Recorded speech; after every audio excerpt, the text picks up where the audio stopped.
bom dia. Vamos começar o dia hoje comigo? Gente, eu tô muito bem. Gente, você acredita que eu dormi de 8 horas da noite até 5:30 da manhã? Ai, maravilhoso. Foi maravilhoso. É maravilhoso quando você pode dormir bem, que você sabe que você não fez mal a ninguém, que você não maltratou ninguém, que você está em paz com a vida, com o mundo. Comigo. Tô muito feliz. Muito feliz. Beijos. Ser classificada em honra objetiva e honra subjetiva. A honra objetiva é aquele conceito que as pessoas têm sobre a gente, que terceiros têm sobre os atributos de alguém. Já a honra subjetiva é o conceito que a própria pessoa tem de si, é aquilo que ela acredita sobre seus próprios atributos físicos, morais e intelectuais. Resumindo, a honra subjetiva é a autoestima, é o amor próprio e por isso também deve ser protegida no direito penal. Então vamos lá, os crimes contra a honra estão dentro do capítulo dos crimes contra a pessoa, a partir do artigo 138 do Código Penal. Então vamos dar uma olhada. Artigo 138. Caluniar alguém imputando-lhe falsamente fato definido como crime. Pena de detenção de 6 meses a 2 anos e multa. A calúnia, o primeiro dos crimes contra a honra, ela protege a honra objetiva, daquela classificação que eu dei agora há pouco, é a honra objetiva, ou seja, aquilo que terceiros pensam sobre a vítima. Então, a calúnia é considerada dos 3 crimes contra a honra que veremos hoje, no tipo fundamental, no tipo simples, é a mais grave. Entre calúnia, difamação e injúria, a calúnia é a que tem a pena mais grave. Mas mesmo assim, a pena máxima é 2 anos e é considerada uma infração de menor potencial ofensivo. Então, o crime de calúnia consiste em imputar um fato a alguém. E esse fato, ele deve ser criminoso, ou seja, tipificado no Código Penal ou em alguma lei esparsa como crime. Por isso que a calúnia é considerada a mais grave, porque você imputa falsamente a uma determinada pessoa que ela cometeu um crime que ela, claro, não cometeu. Então vamos exemplificar para ficar um pouquinho mais fácil. Vamos supor que eu saio dizendo no meu bairro que determinado vizinho entrou na casa do outro e furtou o tênis naquela madrugada. Então, nessa situação, eu estou imputando um fato. Esse fato tem que ter autoria, um autor determinado e as circunstâncias do fato, que foi Joãozinho entrou na casa de Pedro e furtou um tênis. Então, esse é um fato e que é crime, porque existe o artigo 155, traz como crime subtrair coisa alheia. Então, nessa situação, tomem cuidado, porque quando eu digo que a calúnia é imputar um fato, eu não posso imputar a Joãozinho uma característica negativa, mas sim um fato. Se eu disser que Joãozinho é ladrão, isso não é imputar um fato. Imputar um fato é dizer que ele entrou na casa alheia e furtou um tênis. Outro detalhe aqui importante, considerando que a calúnia, então, tem requisitos, e o primeiro deles é esse que estamos vendo agora, imputação de um fato determinado que seja criminoso.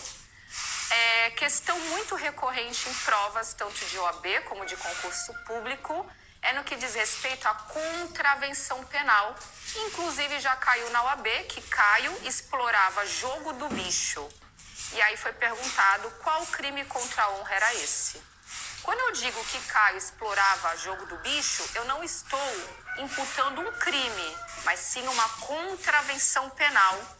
E considerando que a contravenção penal não é crime, então o crime já não é o de calúnia. O crime contra a honra cometido pelo aquele que disse que Caio explorava o jogo do bicho é a difamação, como iremos ver melhor daqui a pouco. Então, vamos agora ao segundo requisito. A ofensa deve se dirigir à pessoa determinada. Eu disse, tem que ter autoria determinada e as circunstâncias. E o terceiro requisito para a configuração do crime de calúnia é a falsidade da imputação. Então, só existe calúnia quando a pessoa, o caluniador, ele inventou aquele fato. Ou seja, a vítima ela não cometeu aquele fato. E a falsidade dessa imputação, que é elementar do crime de calúnia, pode ser tanto no aspecto que aquele fato nunca aconteceu, ou então pode ser no aspecto da autoria. O fato aconteceu, mas não foi aquela pessoa que o caluniador está apontando que realmente cometeu aquele fato criminoso. Então, considerando que a calúnia tem como requisito a falsidade da imputação, podemos concluir o quê? Que se aquele fato não for falso, mas sim verdadeiro, o fato é atípico, não existe crime de calúnia. Então, considerando que existe um interesse público de saber quem é o real autor de um crime, o legislador decidiu por criar um instrumento chamado exceção da verdade. A exceção da verdade é um procedimento incidental em que o ofendido, o ofensor, para se eximir de responder pelo crime de calúnia, ele pode, no momento da defesa, provar o quê? Provar que aquele fato que ele imputou à vítima não é falso, mas sim verdadeiro. E se o fato for verdadeiro, então não estaria configurada a elementar falsidade da imputação. Então, na calúnia, de todos os crimes contra a honra, posso dizer que na calúnia, a regra é que cabe exceção da verdade. Pode, então, o querelado, no caso, comprovar que aquilo que ele disse é verdade, que aquele fato criminoso ocorreu e que aquela pessoa foi autora daquele crime. Todavia, o próprio legislador criou 3 exceções, 3 situações em que o querelado não poderá provar que aquilo que ele disse é verdade. Então, ele não vai poder se eximir daquela responsabilidade penal. Então, veremos agora quais são essas 3 situações. Essas situações estão elencadas no parágrafo 3º lá do artigo 138. Admite-se a prova da verdade, salvo, primeira situação, se constituindo o fato imputado crime de ação privada, o ofendido não foi condenado por sentença irrecorrível. Então, perceba aqui que o ofendido não pode ser responsabilizado por um fato, porque no passado, aquele fato que está sendo imputado a ele era um fato que o legislador entendeu que o crime só poderia ser apurado por ação penal privada, ou seja, que dependia então de queixa-crime da vítima.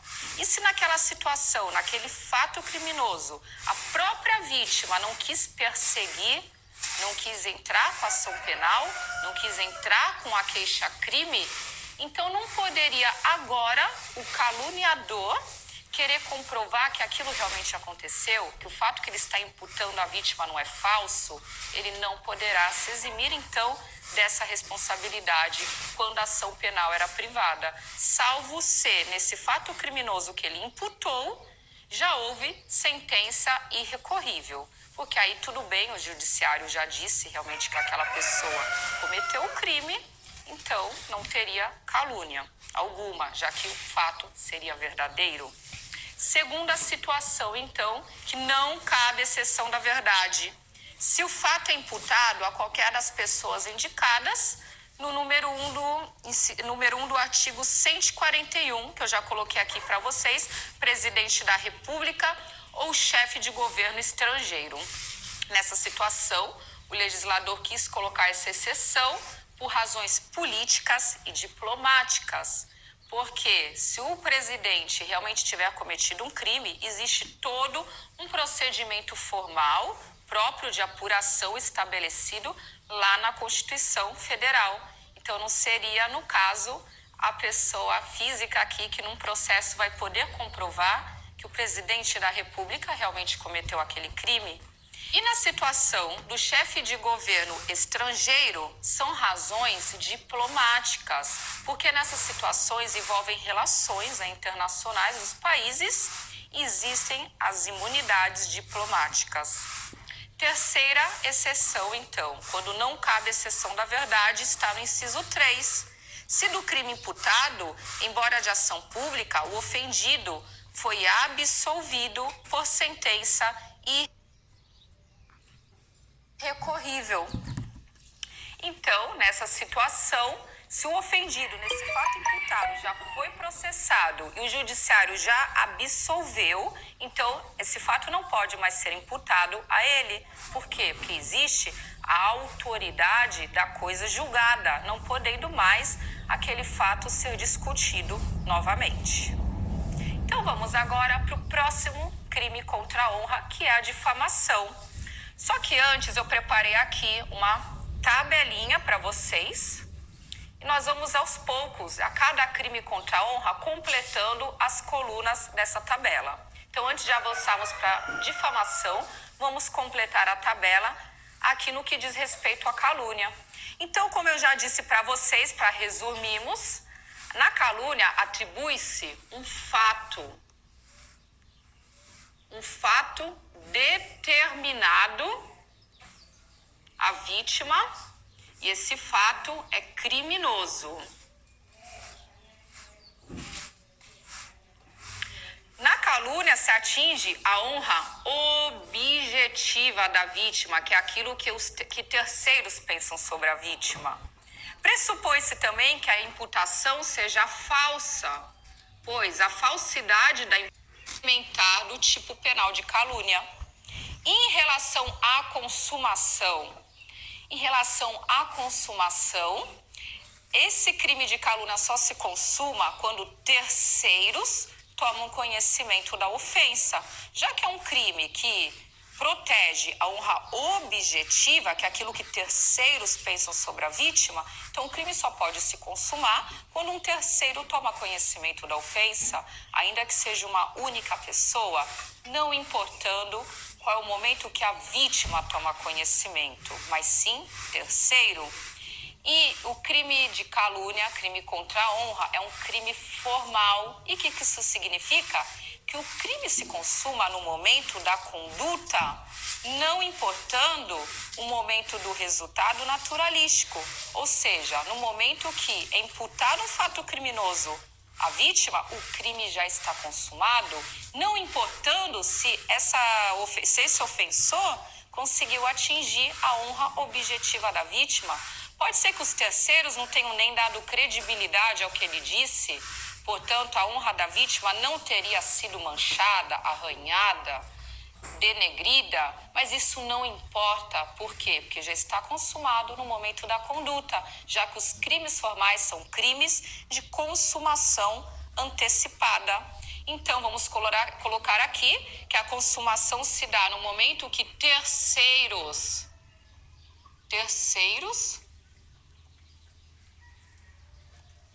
tomam conhecimento da ofensa. Por último, cabe exceção da verdade? Vimos que a regra é que sim, a regra é que cabe, não cabe aqui na tabela, mas vocês já sabem que existem 3 exceções. Bom, então agora vamos para o próximo crime, crime de difamação, que está previsto no artigo 139 do Código Penal. Difamar alguém, imputando-lhe fato ofensivo à sua reputação, pena de detenção de 3 meses a 1 ano e multa. Então, aqui na difamação, a calúnia, a objetividade jurídica protegida também é a honra objetiva, que é aquilo que terceiros pensam sobre a reputação da vítima. Aqui na difamação, também de modo parecido com a calúnia, existe a imputação de um fato determinado. Só que esse fato determinado não pode ser criminoso. É qualquer outro fato que possa manchar a honra da vítima, mas que não seja previsto no ordenamento jurídico como crime, podendo, como eu já disse hoje, ser até uma contravenção penal, mas não pode ser crime. Então, por exemplo, haveria crime de difamação se um vizinho começasse a dizer para os outros que determinada mulher, que é casada, na madrugada, quando seu marido começa a dormir, começa a roncar, ela sai de casa e vai ter relações sexuais com outro vizinho. Considerando que esse fato determinado que foi imputado à vizinha não é crime, até porque já faz algum tempo o adultério não é mais considerado crime no nosso direito penal, então isso é um fato ofensivo, mas um fato ofensivo não considerado crime, portanto, configura o crime de difamação e não de calúnia. Note-se, então, que aqui na difamação, um outro detalhe importante para diferenciar do crime de calúnia é que nem importa se essa imputação seja falsa ou verdadeira. Eu falei para vocês que a vizinha estava tendo relações sexuais com o vizinho. Não importa se isso é verdade, ainda que isso seja verdade, não deve ninguém ficar espalhando isso na vizinhança para manchar a imagem daquela vizinha. Então, qual é o recado que fica aí do direito penal para vocês? Tome cada um conta da sua própria vida. Pare de tomar conta da vida alheia. Então, tome bastante cuidado, já que qualquer fato ofensivo pode caracterizar crime de difamação. Mas e qual é um detalhe aqui que eu preciso chamar a atenção? O crime de difamação é punido a título de dolo, seja dolo direto, dolo eventual, mas deve existir o animus diffamandi, ou seja, deve existir a intenção de manchar, de denegrir a honra daquela vítima. Porque se houver um outro objetivo naquela situação, como por exemplo, o animus narrandi, não existe o crime de difamação e o fato seria atípico. Vamos então ao exemplo para ficar um pouquinho mais fácil. Imagine que você vai trabalhar e deixa o seu filho de 3 anos de idade sendo cuidado pela babá. E aí no dia seguinte, quando você retorna do seu trabalho, chega uma vizinha e conta para você: olha, tome cuidado, sabe a sua babá? No momento que você vai trabalhar, ela fica ali nos amassos com o namorado e deixa seu filho sem fiscalização. Inclusive ontem, seu filho quase caiu na piscina e se afogou. Então tome cuidado, já que isso daí pode acontecer novamente. Então nessa situação, a vizinha não estava com ânimo difamante. Ela contou este fato determinado, mas não para manchar a honra da babá, mas simplesmente um ânimo de narrar aquilo. Para quê? Para que aquela criança não corra mais perigo aí nos próximos dias. Então, se o ânimos for de brincadeira, ânimos jocandi, ânimos narrandi, ânimos consulendi, para dar conselho ou corrigir uma pessoa em todas essas situações, não se caracteriza o crime de difamação. Voltando aqui aos requisitos do crime de difamação, além de um fato determinado que seja ofensivo e não criminoso, a ofensa deve se dirigir à pessoa determinada, já que assim como na calúnia deve ser apontada a autoria de uma pessoa determinada, também não é preciso que o fato ofensivo seja falso. Isso eu já falei agora há pouco. E a intenção, deve haver a intenção de ofender o animus diffamandi. E a exceção da verdade? Cabe ou não cabe nos crimes de difamação? Então aqui a regra é que não cabe exceção da verdade nos crimes de difamação. Regra, não cabe. Mas há uma única exceção prevista no Código Penal.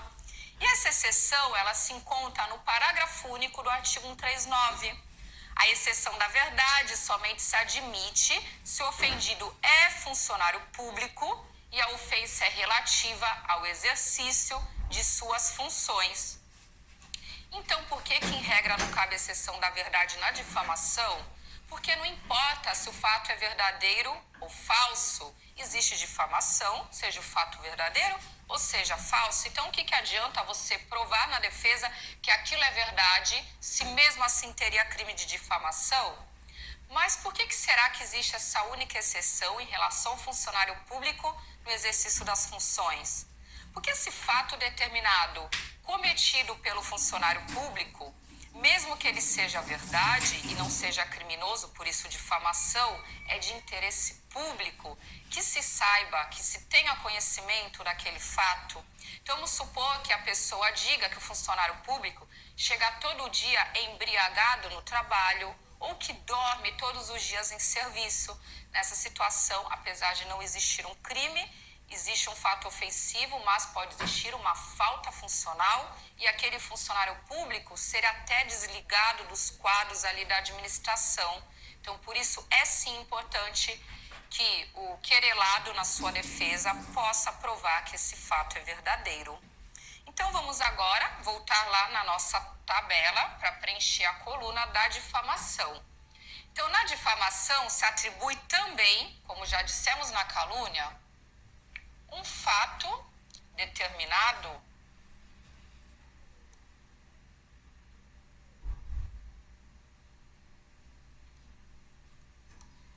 atinge também a honra objetiva, aquilo que terceiros pensam sobre a vítima. A imputação não precisa ser falsa na difamação, já vimos que ela pode ser tanto falsa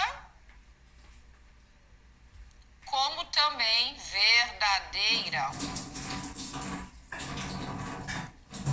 Em relação à consumação, tudo que eu já disse sobre a calúnia também se aplica à difamação.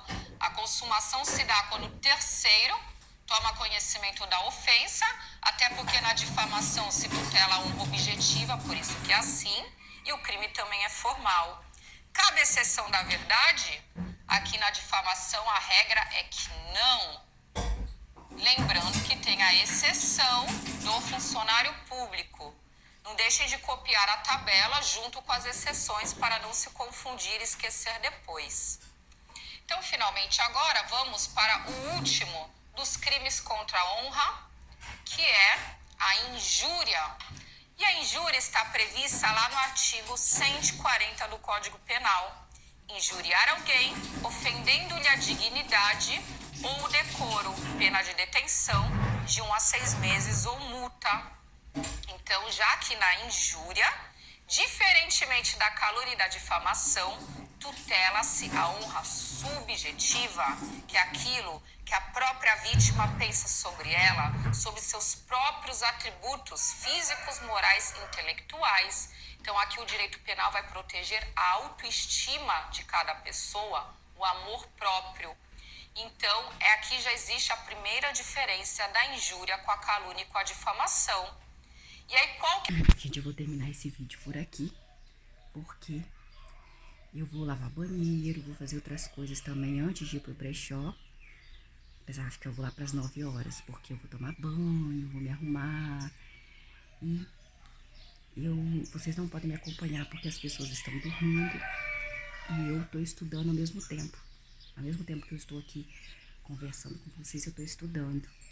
Então, eu espero que vocês estejam bem, que vocês fiquem bem, não façam mal a ninguém, não falem mal de ninguém. O que vocês... Gente, isso é crime. É crime, tem tantas coisas que são crimes e você pode pagar tanto dinheiro por isso. Então é melhor não falar mal, melhor não falar coisas que você não sabe. Melhor ficar calado, não é?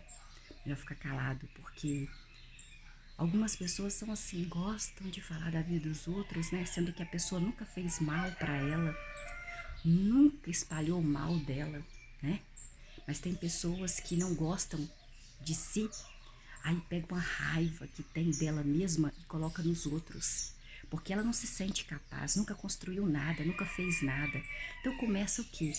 A pegar aquilo e colocar na outra pessoa. Eu vou falar mal da outra pessoa porque eu me sinto inferior a ela. Então eu não vou falar bem, eu só vou falar mal porque eu me sinto inferior. Ou porque eu escutei falar e quero acreditar, né? Isso é muito ruim, é falta de inteligência. A pessoa que não sabe pensar por si só é falta de inteligência. Como que eu sou, gente? Então, que vocês possam ter um bom dia, uma boa tarde, uma boa noite, que nós possamos ter, porque nós não sabemos o que vai acontecer de segunda após segunda, porque isso pertence só a Deus. Senão vai ficar enorme isso aqui, gente. Eu estou muito feliz, eu espero que você seja feliz, que você traga felicidade para dentro de você, porque quando você tem a consciência limpa, quando você trabalha com o que você ama, quando você convive com pessoas que você gosta, que te respeita, que te faz bem, que traz paz para você, você se sente muito feliz, você se sente bem, você se sente livre, você se sente mais bonito, você se sente maravilhosamente bem, maravilhosamente bem. Então, bom dia para vocês, bom dia.